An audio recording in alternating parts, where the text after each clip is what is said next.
everyone. Hope you're enjoying the conference and welcome to the Youth Action and Empowerment session. We like to spotlight different youth teams and what's going on with youth every conference. And so today I'm joined by Hannah Ono, one of the leaders of the National Youth Action Team.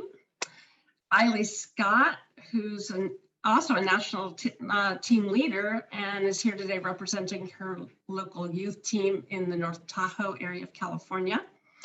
And Isabel Shannon and Tenzin Stewart of the Skagit County, Washington Youth Action Team.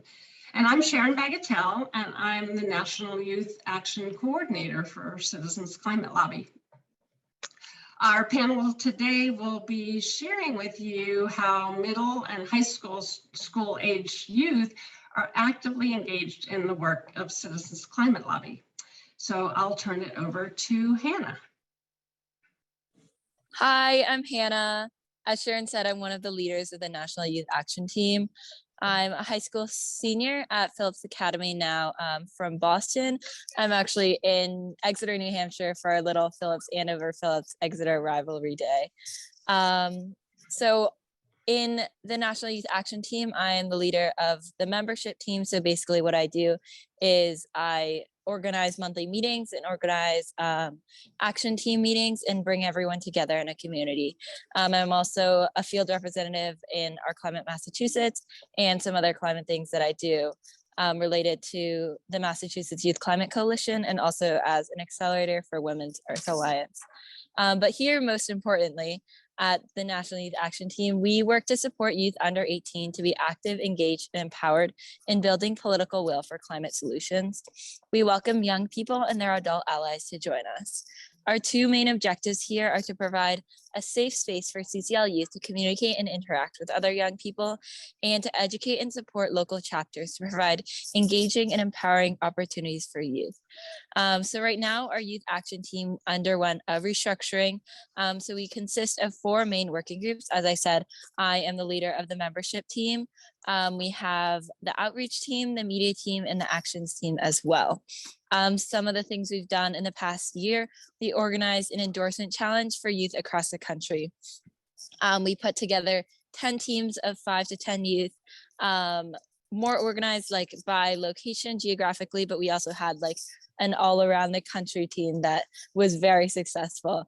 Together, we racked up over 72 endorsements, including 9 state and local elected officials and 41 small businesses. Recently, we just wrapped up our Climate Action Now Challenge, where we focused on calling to urge our representatives to support carbon pricing in the budget reconciliation package. And we racked up 170 actions from youth across the country. If you're interested in joining the Youth Action Team as a youth member or an adult ally, please fill out the Google form I'll put in the chat later, and I will reach out to you as part of the membership team to help orient you and to see what you're interested in as being in part of the Youth Action Team. You can personalize your engagement with what fits with your schedule, your needs, and what you're passionate about. So some examples you can get involved in are our monthly educational meetings that we hold. Our last one was based on what is going on with climate legislation with our special guest, Brett Cease, CCL's education director. We also have monthly all calls, as I briefly mentioned before. This is a call where we bring together all of our action teams. This includes the membership, outreach, media, and actions team. We talk about our goals, our progress, what we've done so far, basically regroup, and then we split up into smaller groups within each action team to figure out action items that we need to do to have really concrete goals for the next meeting. So leading up to that, we also have team calls for those individual teams should they need extra time outside of those monthly calls to work on what they want to do. So thank you so much, and you'll have lots of times for questions and hear from Eiley as well afterwards. Okay, I'm just going to add a little bit here that the National Youth Action Team has a lot of resources and support. We do trainings, we do lobby trainings, we do climate advocate trainings to help start youth teams in local areas. And we have a website specifically for youth, and it's youth.citizensclimatelobby.org. So we'll hope you check that out. We've put together a toolkit for youth leaders to use to create local youth teams and take action. That's our, we'll put that in the chat. And we also have an adult companion resource called the Youth Outreach and Engagement Guide for Chapters, designed to support adults to support youth. I am also available, and we'll put my email address in the chat to talk with any of you if you'd like to get some guidance on how to get going with CCL, either as an individual or as to create a youth team. So speaking of youth teams, we have two of them represented here, and I'm going to turn it over to Eiley Scott. Awesome. Thank you, Sharon. My name is Eiley Scott, and I am an 8th grader from Truckee, California, and I am one of the leaders of the North Tahoe Youth Action Team.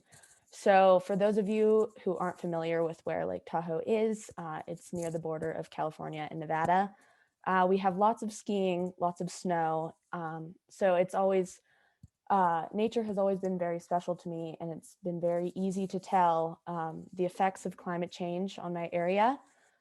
So from a very young age, I've always been very involved in climate action. I was introduced to Citizens Climate Lobby in 4th grade by my neighbor because he was the liaison for our adult chapter. And then in June of 2019, I went and lobbied Congress with my chapter. And it was really an insane experience, and I really loved that CCL allowed me a way to make a difference in more than just fighting for not using single-use plastics and other things that I had done in the past. So I was involved with the adult chapter for a few years before I decided that it was high time that North Tahoe had their own youth chapter. So with another high school girl, I created it. And given the area I live in, it was fairly easy to find people who were interested in climate action, but it was less easy to figure out how to convince them that CCL was the way to go. So one of our main strategies for finding those interested people was to reach out through school systems. So I live in a pretty small town and small area, which means there are only a few schools in my school system. And it made it very easy for me to be able to push out lots of announcements in these school newsletters and put on school strikes that would bring in participation from a lot of different students. And since we were getting, our youth team was really getting going during COVID, one of the things we figured out is how to do a shoe strike because we could not make the impact of an in-person strike safely during the pandemic. So instead what we did is we asked students to donate old shoes to us. And then once we had enough, we created these big signs and went downtown to a plaza and set up all the shoes and the signs and had a speech playing. And it was amazing because it was really a way for people to feel like they were being involved and feel like they were making a difference during the pandemic when it was not safe for us to all congregate. So really the pandemic forced us to think creatively about our outreach because it wasn't as simple anymore as just getting together in a big group and saying, hey, are you interested in this? Hey, are you interested in that? We really had to think more creatively.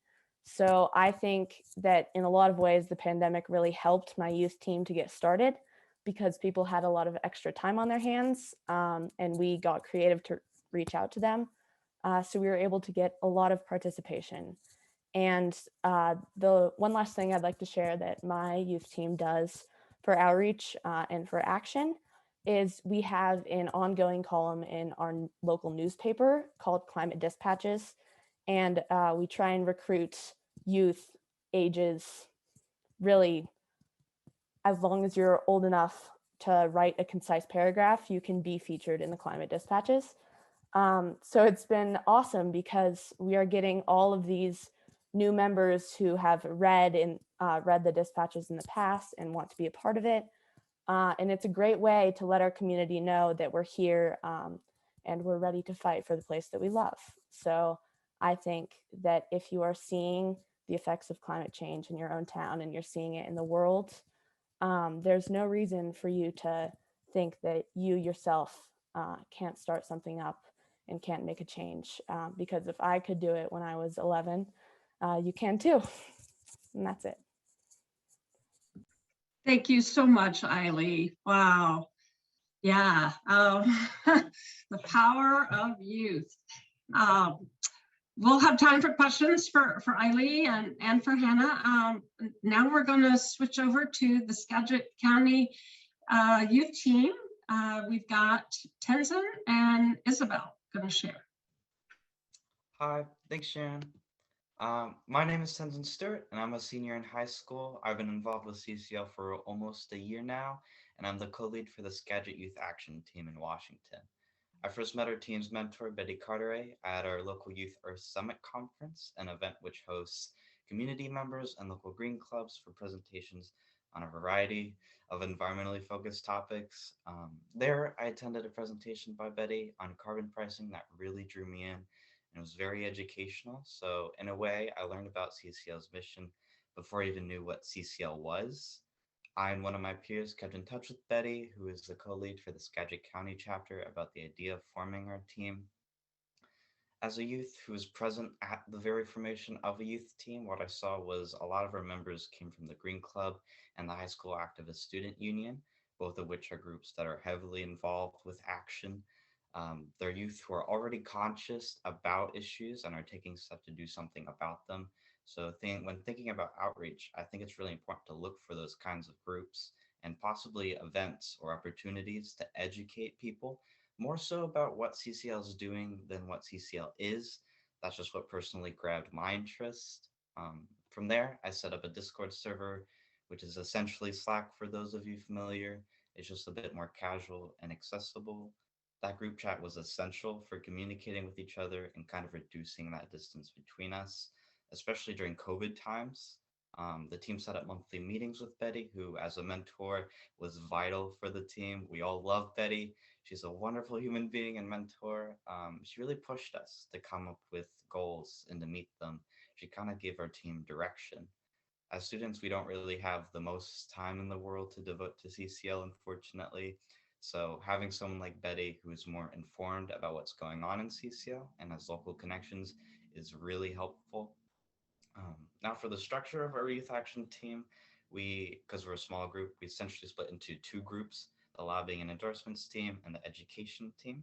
The education team got in touch with Jake Airbold from the Washington State chapter about making laser talks, which are short educational videos about big common questions concerning the Energy Innovation and Carbon Dividend Act. So kind of taking advantage of those resources.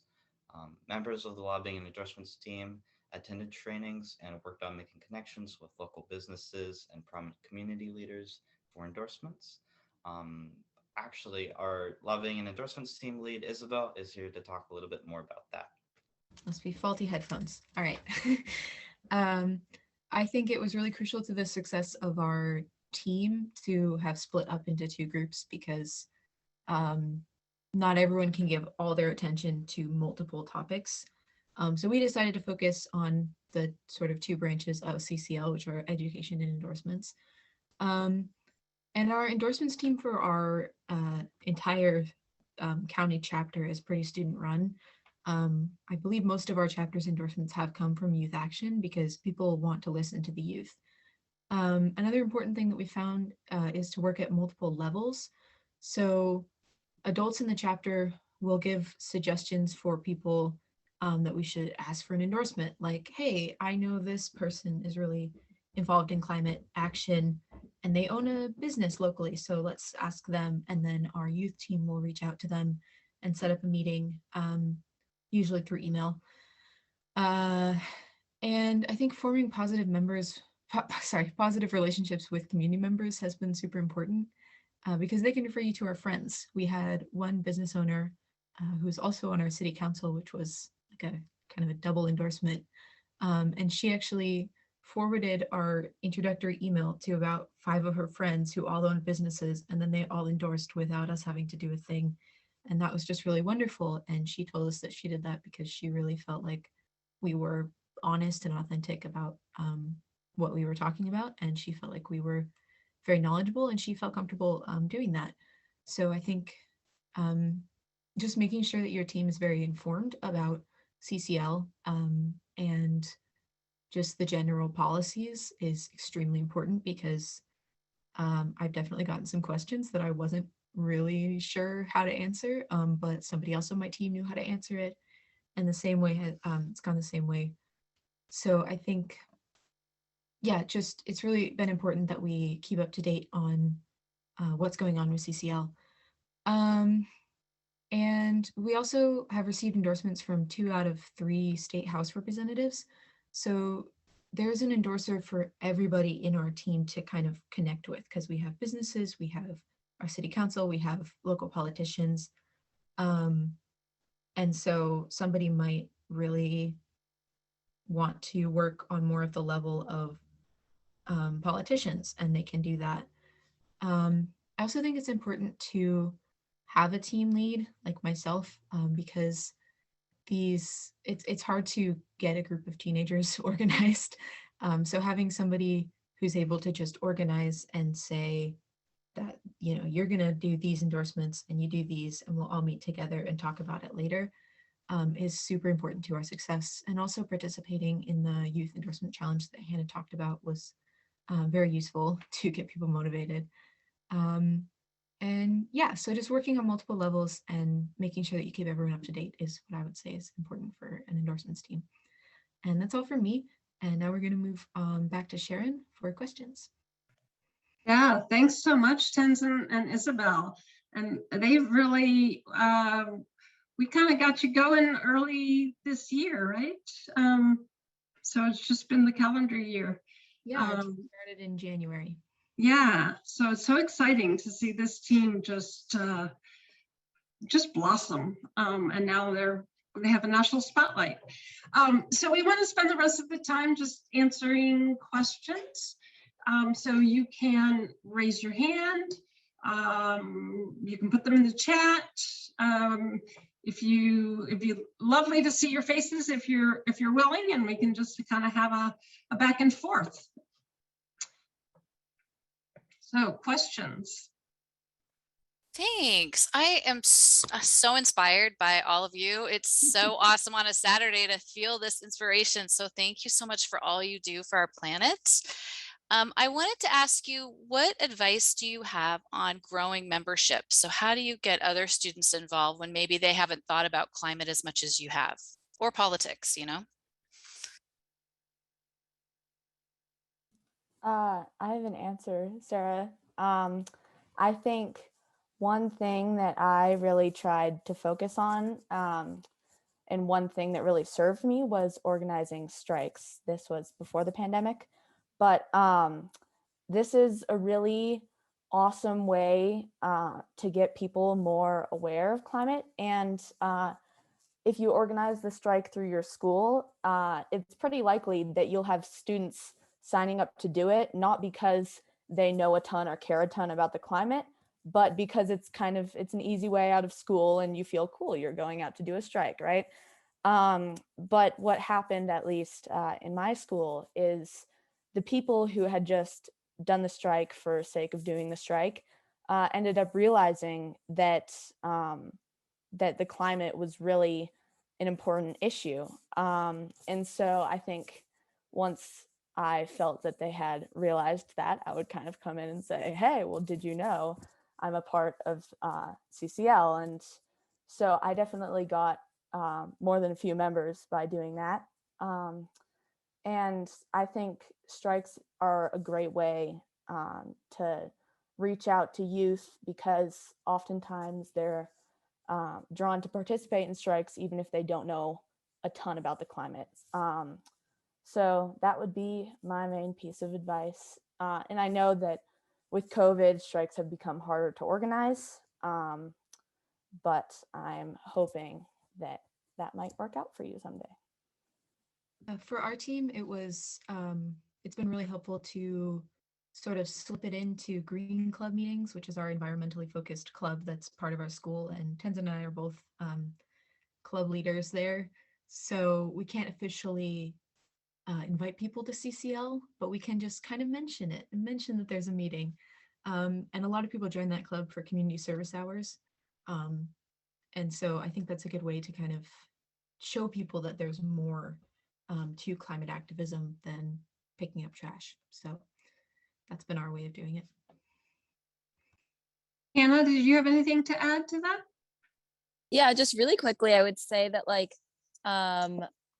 my CCL branch at my school, you've never really had much of an issue to get members. I think the biggest aspect is retention of members, and the best way I've found to have that is to create a community that people want to come back to.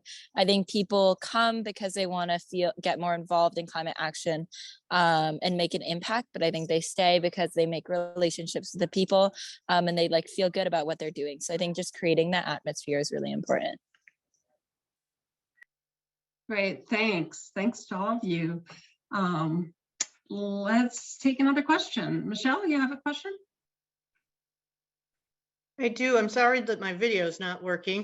It kind of goes back to what Hannah was just saying about retention. You know, one of the challenges, I mean, for you guys, as well as for us trying to figure out how to involve youth, is that, you know, you're moving through school and moving up to a different school or moving on to another state. Any suggestions on how, you know, we've always thought high school, but I'm thinking now that I've heard about Eiley and fourth grade that maybe we need to start younger. Any suggestions? Yeah, we kind of have that problem over here too. Most of our members who joined fairly recently are all seniors, like myself and Isabel. And so one of our kind of goals is working towards getting younger members. And so that's when you start to think about, which is our strategy, is get in touch with clubs and stuff. There's a green club at our middle school, and we were thinking about just going down and educating the children, getting them into the cause, and kind of like Hannah was saying, making a relationship with some members. Isabel knows a sweet middle schooler who is just absolutely beautifully involved and invested with environmental issues and climate issues. And so, yeah, I think finding people in those clubs of middle school is probably your target, just educating those people. I think flexibility is also really key for long-term retention. Like Eiley, I started my first petition when I was maybe 11 or 12, found myself on local newspapers and such. So I think that's really where I started, and I've jumped from different organizations, but I think because I have paced myself and taken the time for myself when necessary to prevent burnout, I think it's that type of flexibility is important for long-term retention. I think even if those people, those members aren't staying in your group for their entire lives, I think if they continue to do climate work for their entire lives, I think that is just as valuable, if not more valuable. Yeah, I totally agree with what Tenzin and Hannah were saying. I've definitely had experience with members who have joined CCL, but then never come to any meetings. And I kind of tell myself that maybe every 4 members that join, one of them will really be super active, and one of them you have the opportunity to build a really good relationship with, and that's okay. Not every member has to be super active, and you don't have to hold yourself to trying to force them to be. And I definitely agree with Tenzin that the younger you catch these interested youth, the better, because when you're able to get maybe a middle schooler, or even a 5th grader or 4th grader integrated into your team, they naturally have more time on their hands. So they'll have time to be more active. They'll have time to build a good relationship with you. And then as they grow and go to high school, being a leader of my local team, I lead it with a high schooler, and most of our members are high schoolers. So I'm used to kind of leading people that are older than me. And I've noticed that naturally you just have less time as you get older, and that's okay. But I think if you're able to catch these members when they're young and they have more time on their hands, and then you build a relationship with them, when they grow up and suddenly have more commitments and not as much time to be super active, that's all right, because they know that you're there and they know that they're still a member of this team. And so they'll jump in whenever they're able.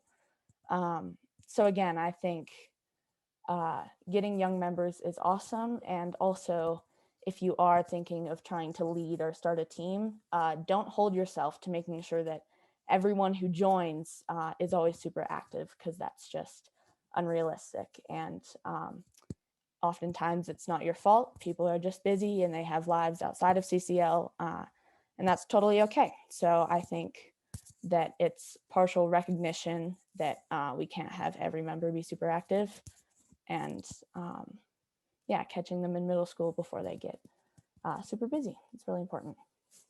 Also, really quick, I think giving people responsibilities is really important. I know I was part of Sunrise before CCL, and I never really got told what to do.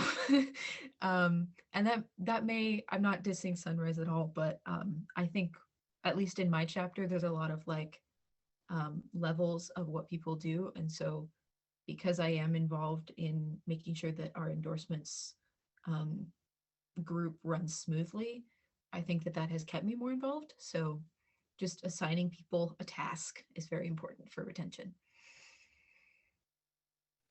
Wow, good points. Yeah. Planning for succession and designating roles. Those are key organizing strategies. So thanks for identifying them. We have just a couple more minutes. If anyone else has a question, you can either unmute yourself or raise your hand or drop it in the chat. Any other questions about youth engagement in CCL? Okay, there's a question about why CCL? Okay, what is this question about? Why did you choose CCL? I have a saying that there are lots of flavors of the youth climate movement, and CCL offers a particular flavor. So why did you choose this flavor? Is that the question? Yeah. Okay. Like I kind of said in my little spiel, it was Betty.